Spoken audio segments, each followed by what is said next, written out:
So how does AutoScalr work with an ECS cluster? ECS is Amazon's Elastic Container Service. It is a container orchestration service similar to Kubernetes. It allows you to run applications and services using Docker containers. So let's say we have a web app. We have containerized it into a Docker container and published it to a container registry like ECR or Docker Hub. And now we want to deploy it using ECS. First, we have to define a task definition that contains the metadata about the container. Things like how much CPU and memory the container needs, and the registry location where the actual container can be pulled from. Then we need to provide a service definition, specifying things like the load balancer the service is published on, and the number of copies of the container or tasks ECS should run to support the service. Once we give the service definition to ECS, it will pull the container and make sure the specified number of tasks are running. You can even specify service auto-scaling, which will dynamically change the number of desired tasks based upon load factors like CPU. So as the usage of a service climbs, more tasks would automatically be added. Pretty darn cool. But there is one little catch we've glossed over here. All of these tasks have to actually be running on an EC2 instance somewhere. So behind the scenes, there's a set of EC2 instances in an ECS cluster called container instances that ECS will use to put the running tasks on. Eventually, as services auto-scale up, we're going to run out of room and may not be able to start any more tasks. This is where auto-scaling in ECS gets considerably more complicated. Not only do you need to configure auto-scaling on the individual services, you also need to configure auto-scaling on the EC2 container instance cluster. But this becomes tricky to do in a coordinated fashion, because the only thing you can scale against are the metrics of the running tasks. During a scale-out event, it often can take multiple scaling cycles to get all the desired tasks running. Containers start very fast, a few seconds typically. But starting EC2s is much slower, usually several minutes. Going through multiple cycles of starting EC2s can significantly limit the system's ability to scale quickly with load changes. So often systems end up being over-provisioned with extra spare capacity as a way to mitigate this issue. At reInvent 2017, AWS announced a new service to combat all this ECS auto-scaling complexity called Fargate.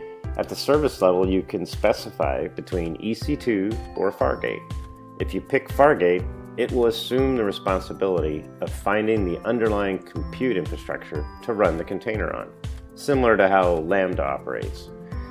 Now we're back to our conceptual model of just worrying about service auto-scaling and the number of tasks we need. Very nice. Only catch is, Fargate is expensive. It varies depending upon the load characteristics of the services you're running, but for many workloads can often be twice or more expensive as compared to a well-configured EC2 instance-based cluster. So both Fargate and EC2 clusters have their advantages and disadvantages, and choosing which one to use can often be a tough choice and project dependent.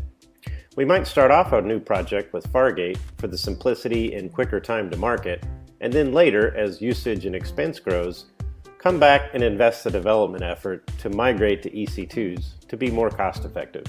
Or do we bite the bullet and do that extra work up front? This is where AutoScalr for ECS fits in. It is an AWS marketplace service that sits on top of both Fargate and EC2 to give you the best of both worlds. It analyzes your ECS workload and automatically runs it on the most effective choice. For small, intermittent loads, or to handle large bursts of traffic quickly, it will put your workload into Fargate. As your load grows and reaches a steady state, AutoScalr will analyze the cluster to determine the total number and size of tasks and compute the aggregate amount of CPU and memory required. If it is large enough to cost justify running on EC2s, it will determine the most cost-effective set of instances to meet those requirements, including dynamic instance type selection based upon the load being more CPU or memory intensive. Once the optimal cluster is determined, AutoScalr automatically drives the cluster to that state and migrates the tasks over.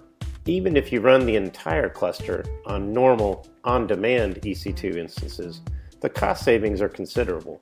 But if you also give AutoScalr the option of putting a percentage of the cluster capacity in spot instances, the savings percentage grows dramatically. The speed at which containers start make it possible for AutoScalr to make working with spot instances completely transparent to an ECS application. This spot instance just received its 2-minute warning notice and is going to be terminated soon.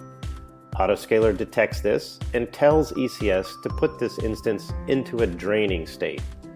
ECS will start replacement tasks on other container instances to meet each service desired task count and terminate the tasks on this instance. Also, in parallel, AutoScalr will start spinning up a replacement instance.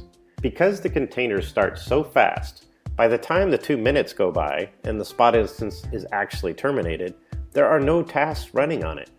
And within another minute or so, the new instance has registered with ECS and the task will be rebalanced. And don't forget, we always have the option of moving some of the load over to Fargate temporarily if we need to.